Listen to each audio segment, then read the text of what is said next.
आणि शिस्तीमध्ये तो आपण पूर्ण वारकरी जसे जातात पाहिलं की नाही, आपण गेल्या 1 महिनाभरापासून पाहतोय.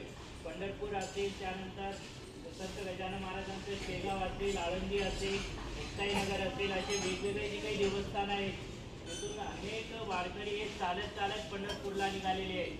जात असताना वाटामध्ये त्यांच्या तोंडातून जे काही शब्द पडणारे आहेत, ज्ञानबा तुकाराम, ज्ञानबा तुकाराम, जय हरी विठ्ठल. तर आपण पण तसंच म्हणत म्हणत अगदी सावकाश शिस्ती आपल्या त्या मैदानापर्यंत पोहोचायचं आहे. याने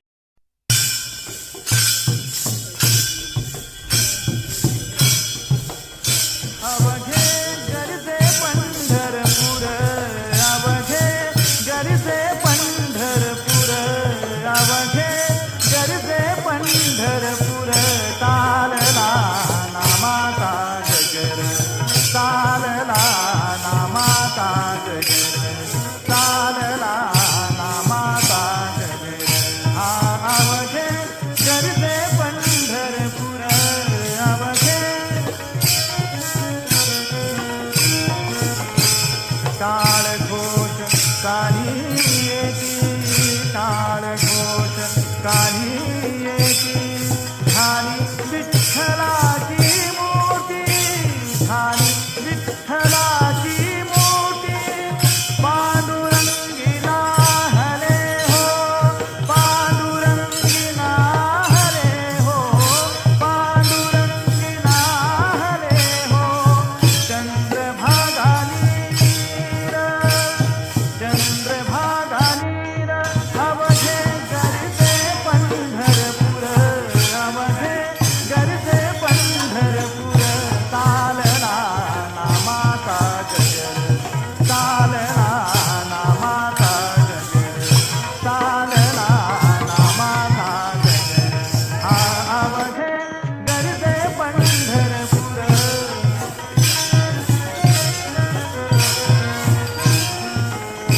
पिढा पिढा तरुणी जाती, पिढा पिढा तरुणी जाती.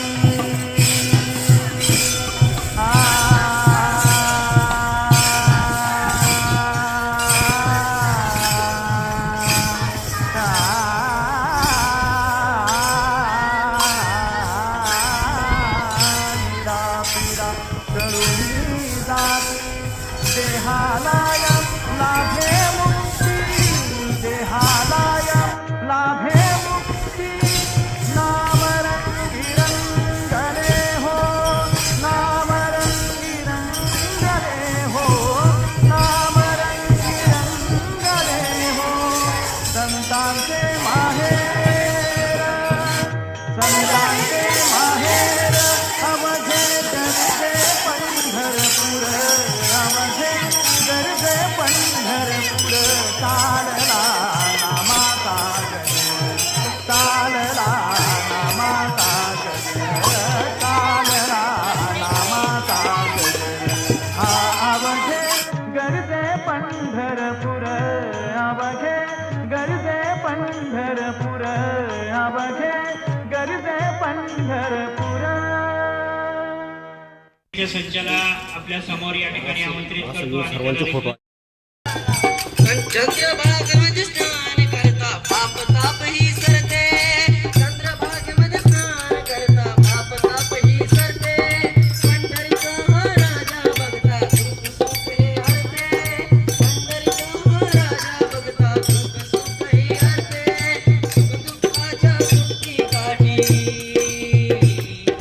सुख दुःखाच्या सुट्टी काठी. पुण्य जन्मांतरी हो, चंद्रभागेच्या तिरी नांदतो पुंडलिकाचा बळी.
विठ्ठल विठ्ठल.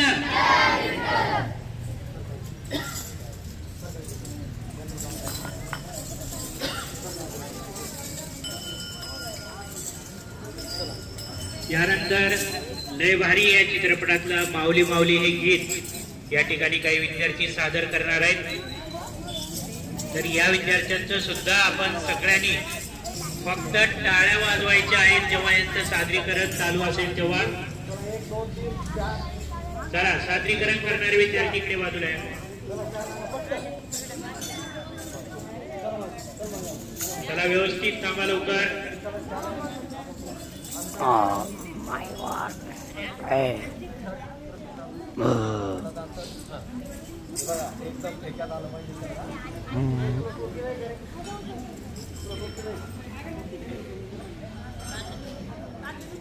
अरे बघ इकडे येतो.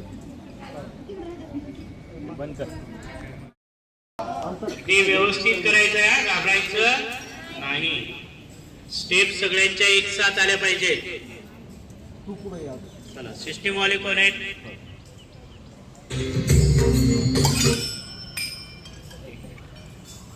हा करा चालेल.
आलं पाहिजे. ते नाव घ्यायचं आहे.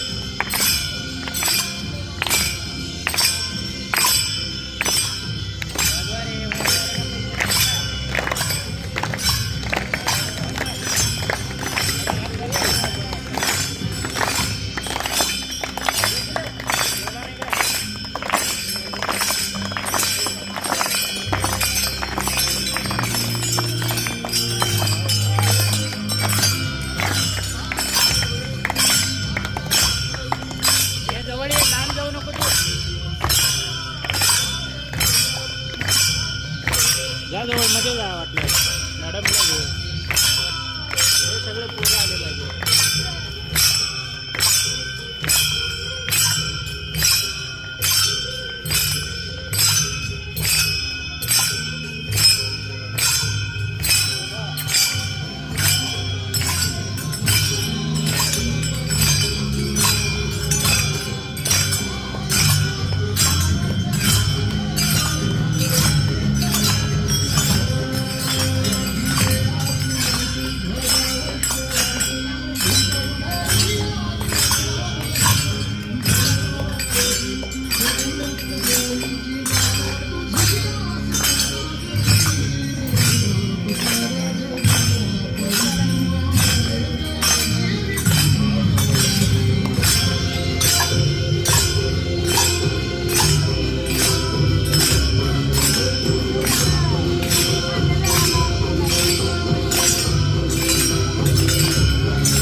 तर यानंतर आपल्या शाळेतील सहशिक्षक श्री जाधव पांडुरंग, ज्यांच्या नावातच पांडुरंग वसलेला आहे आणि महिन्यातून 2 वेळा ते पंढरपूरला विठुरायांच्या चरणी दर्शनासाठी जातात.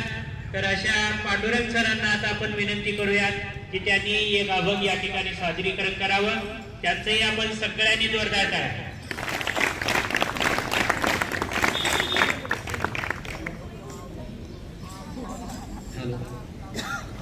विद्यार्थी मित्रांनो, पंढरपूर भाविकांचं ते एक तीर्थक्षेत्र आहे. सर्वसामान्य जो भाविक असतो त्याचं तीर्थक्षेत्र आहे. एकदम श्रीमंत जो भाविक असतो त्याचं तीर्थक्षेत्र ते नाही. आणि पंढरपूरच्या पांडुरंगाचं एक असं वैशिष्ट्य आहे की आपण दर्शन घेत असताना प्रत्यक्ष त्या पांडुरंगाच्या चरणाला आपला स्पर्श होतो. हे फार मोठं या ठिकाणी भाग्य आहे. नाही तर असं कुठलंच देवस्थान नाही की ज्या ठिकाणी आपण प्रत्यक्ष चरणाला स्पर्श करू शकतो.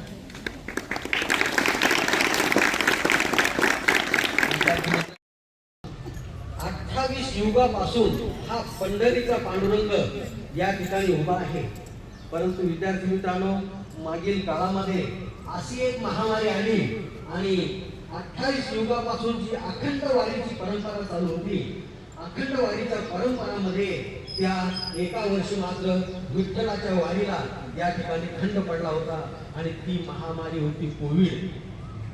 या कोविड या काळामध्येच 1 वर्ष असं गेलं 28 युगापासून की त्या दिवशी एवढी मोठी प्रचंड वारी झाली नाही. वारी निघाली पण लिमिटेड लोकांमध्येच निघाली, कारण सामाजिक डिस्टन्स हे गरजेचं होतं. महामारी फैलू नये त्याची काळजी घ्यायची होती.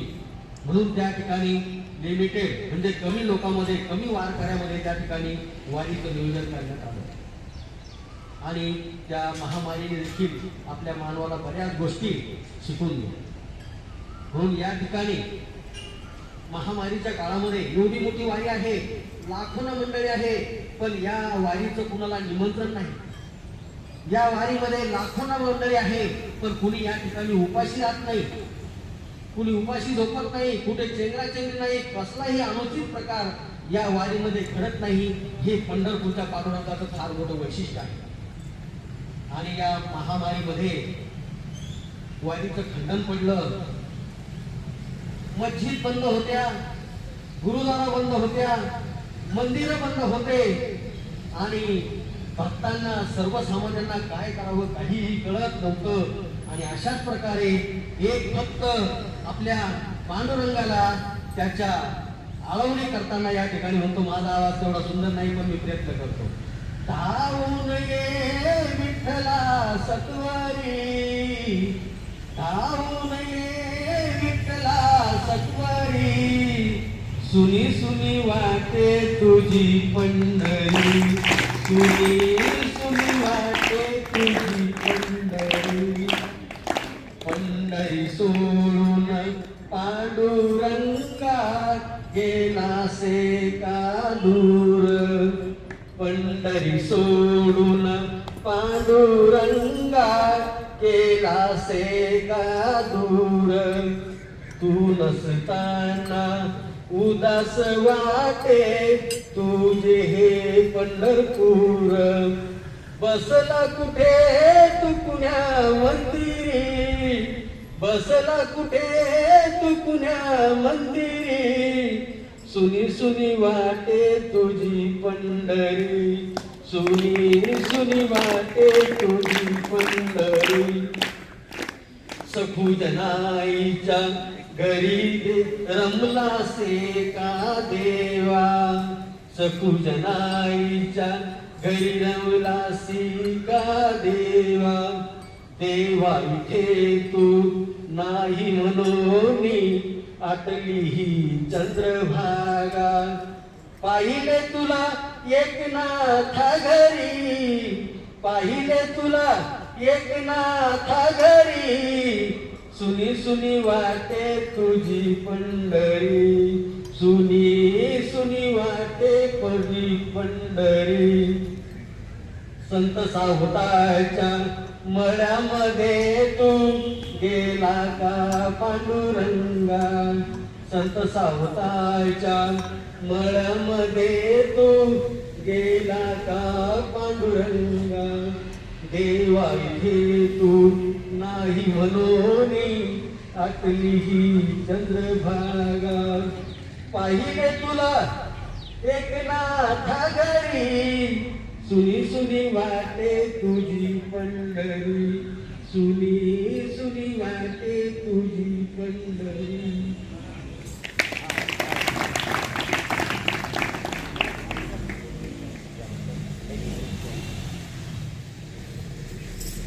खूपच सुंदर सण.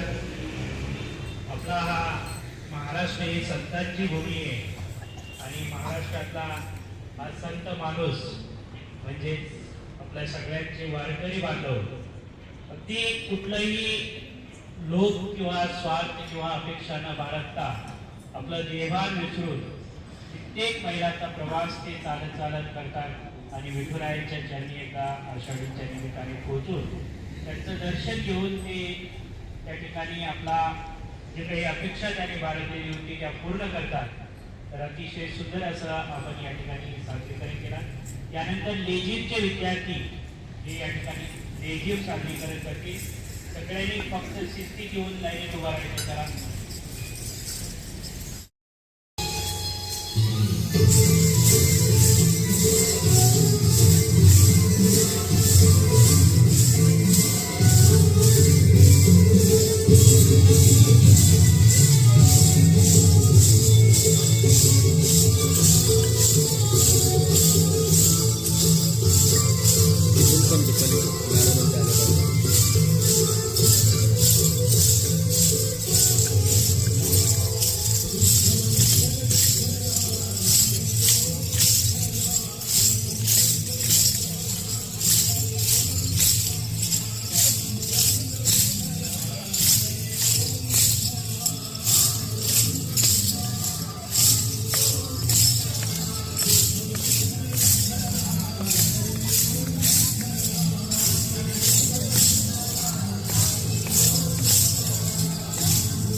₹5,00,000.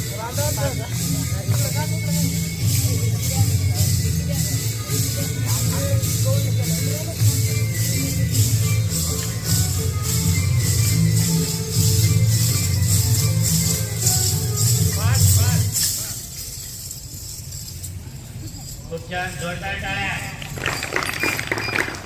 धन्यवाद. विद्यार्थी मित्रांनो, आपली शासकीय विद्यानिकेतन तुम्ही सर्व विद्यार्थी आणि इथून जे व्यक्ती बाहेर पडतात त्या व्यक्तींना आपल्या सगळ्या विद्यार्थ्यांचं प्रेम आवड हे आपोआपच या परिसराकडे या शाळेकडे ओढ तयार करते. अगदी तसेच सन्माननीय लोसरवार सर ते आज या ठिकाणी उपस्थित आहेत. तर त्यांचं इथं आपण जोरदार टाळ्याने स्वागत करूया आणि सरांना विनंती करतो की सर आपण आपले आज या आषाढी एकादशीच्या निमित्तानं आपल्या शाळेत थोडा कार्यक्रम आयोजित केलेला आहे. त्यासाठी उपस्थित असलेल्या आपल्या प्राचार्य मॅडम, शिवसागर मॅडम आणि या सरांना ओळखता ना आपल्यासाठी आले आणि विद्यार्थी मित्रांनो, पुन्हा एकदा तुम्हाला पाहून खूप आनंद झाला. आषाढी एकादशीच्या नंतर मी शुभेच्छा द्यायला चाललो होतो, पण आणायचं मला हे सगळं सोहळा पाहायला भेटला, त्याचा खूप आनंद झाला. एकादशीच्या दिवशी निमित्तानं अनेक भागातून महाराष्ट्रामध्येच नाही तर कर्नाटकातूनही काही दिंड्या आपल्या पंढरपूरकडे जातात. आपल्याला माहीत आहे. पण या दिंडी जेव्हा जाते लाखोची संख्या असते आणि ते मंदिराचा गाभारा एवढं त्याच्यामध्ये विठ्ठल रखुमाईचं मूर्ती रांगेत उभं राहून जरी दर्शन जाऊन घ्यायचं म्हणलं तर 2 महिने लागते एकेकाला. सगळ्यांचं काही त्यांना दर्शन होत नाही आणि लोक त्या अपेक्षेनं जातही नाहीत खरं तर. पांडुरंगाच्या भेटीसाठी म्हणून सगळे वारकरी जातात, पण सगळ्यांना पांडुरंग गाभाऱ्यात जाऊन भेटत नाही. माझं पांडुरंगाचं भेट खरं तर रोजच्या आपल्या जीवनामध्ये आपलं आपलं घर, आपलं काम, आपलं ऑफिस, आपली समस्या या सगळ्यांमध्ये गुरफटलेला असतो माणूस वर्षभर. पण कमीत कमी 8 दिवस, 4 दिवस, 10 दिवस जे काही त्या वारीला लागतील तेवढ्या दिवसासाठी आपला हा सगळा पसारा बाजूला ठेवून फक्त विठ्ठलाचं नाव घ्यायचं, त्याच्या नावाचा गजर करायचा आणि ओळखीचे अनोळखीचे सगळ्यांसोबतच विठ्ठलाच्या दिशेने जायचंय. दिशेने जायचंय म्हणतो मी, विठ्ठलाकडेच जायचं असं नाही. कारण विठ्ठल तिथेच आहे. प्रवासाला लागले की विठ्ठल भेटायला सुरुवात होते. पहिल्या मुक्कामाच्या दिवशीच कोणाच्या तरी घरी मुक्काम पडतो, कोणाच्या तरी गावामध्ये मुक्काम पडतो आणि तिथले लोक फुकट खाऊ पिऊ घालतात, राहायची व्यवस्था करतात. भेटला की नाही पांडुरंग, चालता चालता कोणाचं जर काय आजारी पडले, एखादी महिला किंवा एखादा म्हातारा माणूस पावसाळ्यामध्ये भिजून आजारी पडला की लगेच तिथले लोक त्यांना दवाखान्यात नेतात. तिथल्या फ्री डॉक्टर सेवा त्या रूपामध्ये लोकांना परमेश्वर भेटतो, विठ्ठल भेटतो. म्हणजे लाखो लोक ह्या रस्त्यामध्ये हा जो अनुभव येतो की नाही त्या प्रवासामधल्या अनुभवातच विठ्ठल शोधत जात असतात. बऱ्याच जणांना आल्यानंतर म्हणजे मग विठ्ठलाचं दर्शन भेटलं का? नाही म्हणले. कळसाचं दर्शन भेटलं का? आता तर इतकी गर्दी वाढली की त्यांना कळसाचं दर्शन भेटत. पंढरपूर काय गावातच प्रवेश भेटत नाही. अलीकडूनच दिंड्या परत येतात. कालच्या बातम्यामध्ये सांगितले पंढरपूर तालुक्यापर्यंत जातात लोक, त्या गावापर्यंतही नाही, आणि तिथून वापस येतात. आणि पंढरपूरचं देवच पाहायला नाही तर मग कशाला गेले वापस तिथपर्यंत, असा प्रश्न पडतो की नाही. कोणी मंदिर तुम्हाला दर्शनच भेटलं नाही तर गेले कशाला तुम्ही एवढे 8 दिवस. इथं नाहीचे दर्शन, ते आपल्या आजूबाजूलाच आहे. आणि आपण सध्या फक्त आपल्यामध्ये गुंतल्यामुळे आपल्याला आपल्या आजूबाजूचा विठ्ठल दिसत नाही. त्यामुळं ह्या सगळ्यांना सोडून जेव्हा विठ्ठलाला शोधायला निघतो तेव्हा मात्र आपल्या आजूबाजूलाच आपल्यासोबतच असणारे विठ्ठल रुक्मिणी आपल्याला भेटायला लागतात. आणि मेन म्हणजे की नाही हा जो प्रवास आहे विठ्ठल भेटीचा तो आनंद देणार आहे. मग आता आम्ही विद्यार्थी म्हणून त्याला कसं जोडणार? MPSC UPSCच्या परीक्षा देतात लोक, नीटची परीक्षा देतात, मला डॉक्टर व्हायचं आहे म्हणतात, इंजिनियर व्हायचं आहे म्हणतात. हजारो लाखो मुलं त्यासाठी प्रयत्न करतात. जागा किती असतात कलेक्टरच्या, इंजिनिअरिंगच्या जागा किती असतात, मेडिकलच्या जागा किती असतात, हे सगळ्या मुलांना मिळेल का किती जागा? नाही. करतात किती सगळे प्रयत्न, सीट नाही मिळाली मग काहीच नाही झालं. काय याचा अर्थ असं नाही. एखाद्या लाख मुलांनी परीक्षा दिली असेल, एक 5,000च मुलांचं सिलेक्शन झालं असेल मेडिकलला, तर ते उरलेले जे 95,000 आहेत की नाही त्यांनी काहीच मिळवलं नाही असं नाही होत. त्यांनी त्या अभ्यासाचा आनंद घेतलेला असतो, त्यासाठी ते धडपडीचा प्रयत्न केला असतो आणि ती धडपडच त्यांना इतर दुसरं काहीतरी करण्यासाठी प्रेरणा देत असते. आणि त्यासाठी हे नेहमीचा प्रयत्न आपल्याला चालू ठेवायचा असतो. तर या निमित्तानं आपण सगळेजण इथे हे छान कार्यक्रम सादर केला. इथे मला 2 मिनिटं बोलायची संधी दिली, त्याबद्दल मी सर्व आभार मानतो आणि तुम्हा सर्वांना आषाढी एकादशीच्या खूप खूप शुभेच्छा देतो. धन्यवाद. धन्यवाद सर. तुम्हाला सरांना काय सांगायचं होतं लक्षात आलं का? सरांना सांगायचं होतं की तुम्ही सुद्धा एक भाग्यवान विद्यार्थी आहात. कारण गेल्या वर्षीचे जर का तुमचे सहकारी शोधले तुम्ही, तर तुमच्या वर्गातली खूप मोठ्या संख्येने विद्यार्थी संख्या होती ना यापूर्वीच्या शाळेत, पण त्यापैकी तुम्ही लकीच पर्सन आहेत म्हणूनच इथे आले का नाही. तर सरांनी जी अपेक्षा केली आहे ती पूर्ण करा. त्यानंतर मी सन्माननीय कुलप्रमुख श्रीमती क्षीरसागर मॅडम यांना विनंती करतो की त्यांनी या आषाढी एकादशीच्या निमित्ताने आमच्या या सर्व छोट्या वारकऱ्यांना शुभेच्छा द्याव्या.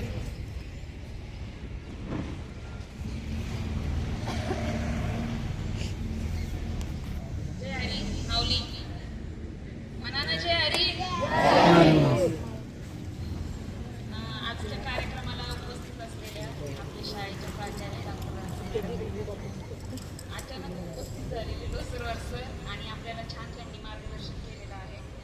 त्याचबरोबर शाळेमध्ये नेहमीच येतात आपल्याला मार्गदर्शनासाठी सर, माझे सहकारी Sonawane madam, Chavan sir, Thackeray madam आणि विद्यार्थी मित्रांनो, सगळ्यात पहिल्यांदा जाधव सरांचं खूप अभिनंदन की सुंदर असा कार्यक्रम त्यांनी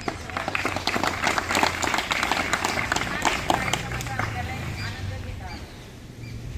बघा विद्यार्थी मित्रांनो, तमाम महाराष्ट्रातला जो काही वारकरी संप्रदाय आहे, या वारकरी संप्रदायाचा एक मुख्य उत्सव किंवा मुख्य सण म्हणजे आषाढी एकादशी. आणि या आषाढी एकादशीची मुख्य देवता म्हणजे पंढरीचा विठोबा किंवा पंढरीचा पांडुरंग. या पांडुरंगाच्या भेटीसाठी लाखो वारकरी पायी चालत त्या पंढरीला जात असतात, त्या पंढरपूरला जात असतात या दिंडीच्या रूपाने. आणि पायी चालत जात असताना ते थकत नाहीत बघा. आणि तिथं गेल्यानंतर त्यांच्यामध्ये जो काही उत्साह संचारत असतो, ती काही प्रेरणाही त्यांना मिळत असते आणि जोमाने काम करण्यासाठी एक त्यांना शक्ती मिळत असते. आशीर्वादाच्या रूपाने ते ही शक्ती, उत्साह किंवा प्रेरणा घेऊन येत असतात. आणि तीच शक्ती, ती प्रेरणा, तो उत्साह आपल्याला सुद्धा मिळावा अशी त्या विठोबाच्या मी प्रार्थना करते. आणि आषाढी एकादशीच्या तुम्हाला इथे खूप शुभेच्छा देते.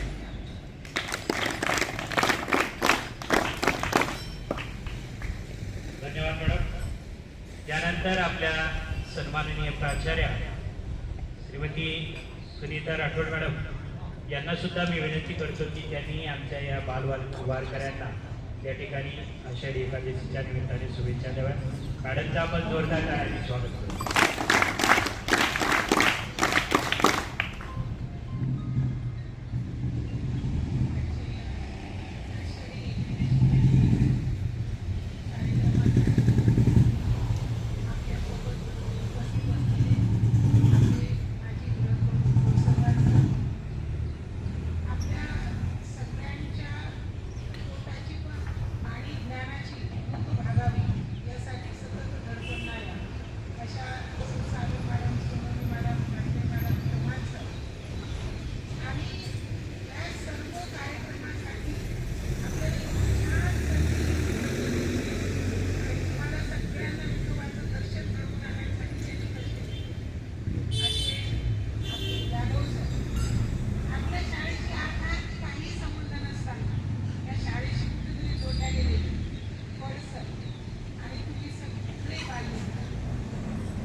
वैशिष्ट्य असं आहे की जसं जाधव सरांनी म्हटलं की पांडुरंग हा गरिबाचा देव आहे, बरोबर. कारण कुठेतरी माणसाच्या त्या आत्म्याची जी शांती आहे किंवा आत्म्याची जी ओळख आहे, पांडुरंगाने त्यांचं जर आपण तत्वज्ञान ऐकलं ना, आपण ज्ञानेश्वरी वाचली, पांडुरंगाचं तत्वज्ञान ऐकलं, तर आपल्याला एक लक्षात येईल की वारकरी संप्रदायाची जी मंडळी असतात ते कायम म्हणत असतात की आत्मपूजन हे श्रेष्ठ पूजन. म्हणजे कुठल्या मूर्तीची पूजा करा असं नाही, परंतु आपल्या मनाची म्हणजे आपल्या स्वतःची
कष्ट झाले पाहिजे. आपल्याला खूप साऱ्या गोष्टींचा मोह होत असतो, खूप साऱ्या गोष्टींचा लोभ होत असतो. आपल्याला वाटत असते याच्याकडे ही पेन आहे माझ्याकडे नाही, याच्याकडे ही डायरी आहे माझ्याकडे नाही, त्याच्याकडे हे दप्तर किती छान आहे माझ्याकडे नाही. हे होणं म्हणजे काय? लोभ होणं, बरोबर आहे, मोह होणं त्या गोष्टीचा.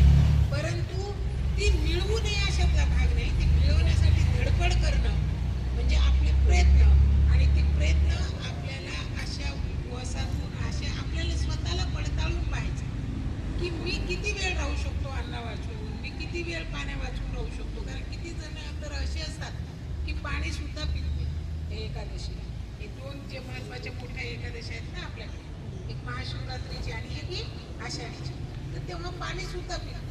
मग याचा अर्थ असा नाही की त्या गोष्टीचा अवडंबर आहे, किंवा याचा अर्थ असा पण होत नाही की आपण अंधश्रद्धेकडे चाललेलो आहोत. याचा अर्थ असा होतो की जप तप क्रियाकर्म या सगळ्या गोष्टींना आपल्या संस्कारामध्ये, आपल्या परंपरेमध्ये, आपल्या संस्कृतीमध्ये का बरं महत्त्वाचं स्थान दिलेलं आहे? कारण त्याच्याने माणूस हा कणखर बनतो, मनाने सक्षम होतो. शरीराने सक्षम होऊन चालत नाही, मनाने सक्षम होण्यासाठी म्हणून ह्या सगळ्या प्रक्रिया त्या वेळेला आपल्या पूर्वजांनी आपल्याला घालून दिलेल्या आहेत, आणि त्या परंपरेची आपण पाहिजे. म्हणून आपण हे छोटे छोटे गोष्टी वेगळ्या पद्धतीने साजरा करून आपल्यामध्ये त्या पद्धतीने काही बदल घडून आणता येते का? आणि चांगले पाठीमागे उभं राहून हे पण मुलं आली पाहिजे अशा सावकाश सावकाश आपल्याला पडता येते का? इतरांचे गुण तर घ्यायचे नाही, पण जर सहकारी चांगला असेल तर त्याचे सद्गुण घ्यायला काय अडचण आहे? म्हणून विठ्ठल आणि रुक्माई हे एक आपलं प्रतीक आहे आपल्या देवतांचं, ज्यांनी आपल्याला आत्मपूजनाची शक्ती दिलेली, आत्मपूजनाच्या वाटचालीकडे आपल्याला नेलं आहे. सर्वसामान्यांपर्यंत ज्ञानेश्वरी पोहोचवण्याचं काम ज्ञानेश्वर महाराजांनी केलं. आपण जर ज्ञानेश्वरीचे 16 अध्याय आपण जर वाचले तर आपल्याला लक्षात येईल की तुकोबा असतील, संत एकनाथ असतील, आपले जे जे, कारण महाराष्ट्राची भूमी ही संतांची भूमी आहे, बरोबर आहे. संतांची भूमी का म्हटलं जातं? कारण आपल्याकडे असे खूप सारे संत होऊन गेले, त्यांनी फक्त आपल्यावर केंद्रित केले सगळ्या गोष्टी, की आपल्याला कशा पद्धतीने सद्गुण आणि सदाचाराने वागता येईल, जेणेकरून समाजामध्ये ज्या वाईट गोष्टी घडत आहेत ते आपल्याकडनं घडू नये, याच्यासाठी आपण सुजाण नागरिक बनणं किती महत्वाचं आहे. तर ह्या सगळ्या बाबीच्या अनुषंगाने जर आपण विचार केला तर आषाढी एकादशीचं सुद्धा आपल्या जीवनामध्ये, आपल्या परंपरेमध्ये, आपल्या संस्कृतीमध्ये महत्त्वाचं स्थान आपल्याला असलेलं दिसून येतं. आणि आपण तर शासकीय विद्यानिकेतनचे विद्यार्थी आहोत. आपलं घर दार सगळ्या गोष्टी आपली शाळा आहे की नाही? आपण त्या प्रत्येक सणाला घरी नाही जात. म्हणून इतर या सगळ्या गोष्टींना छानशी अशी झालर लावण्याचं काम जाधव सरांनी केलेलं आहे. जाधव सरांसाठी जोरदार टाळ्या. आणि तुम्हा सगळ्यांचं खूप खूप अभिनंदन की तुम्ही या वारकरी संप्रदायाचे सहभागी भागीदार झाला आणि स्वतःच्या मनामध्ये तो रुजवण्यासाठी आणि इतरांमध्ये पण ते रुजवण्यासाठी निश्चितच तुम्ही प्रयत्न करसाल. कारण माझा शासकीय विद्यानिकेतनचा विद्यार्थी या मनाने खूप खंबीर आहे. शरीराने काय आहे त्याच्यात वादच नाही, पण मनाने पण तेवढंच चांगल्या पद्धतीने तो खंबीर आहे आणि तो इतरांना दिशा दाखवण्याचं काम भविष्यात करणार आहे, अशी अपेक्षा तुम्हाला सगळ्यांकडनं व्यक्त करते. आणि आषाढी एकादशीच्या खूप भरभरून शुभेच्छा तुम्हाला सगळ्यांना देते आणि या ठिकाणी थांबते.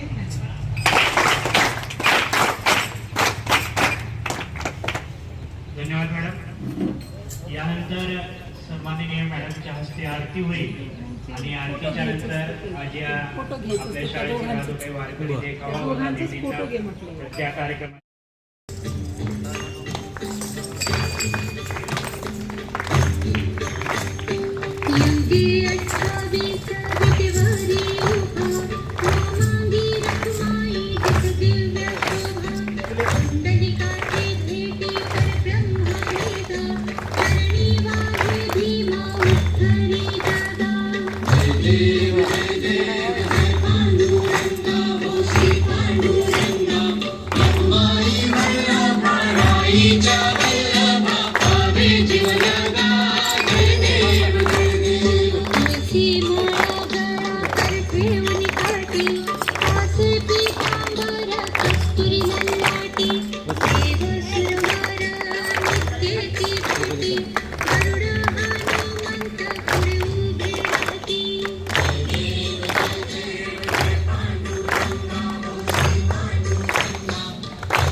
इथे थांब जरा इथे थांब.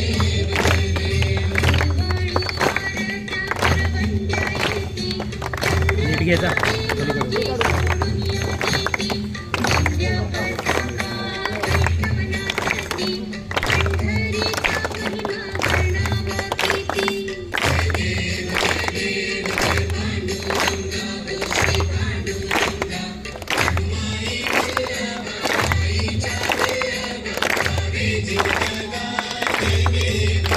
आषाढी कार्तिकी भक्त जनतेती चंद्रभागे माझी स्थानी जे करती दर्शन घेणा मात्रे जय होया मूर्ती विश्वासी नामदेव कवे ओवाळीती.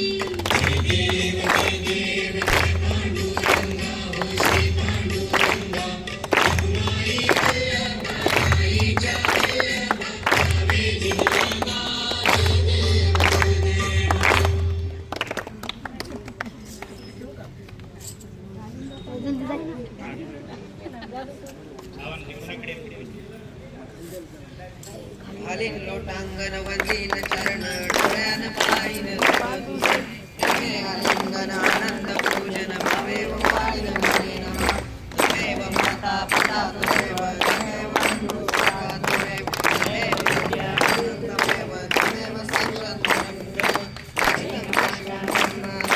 कविका भगवं हरे हरे राम राम राम हरे हरे हरे कृष्ण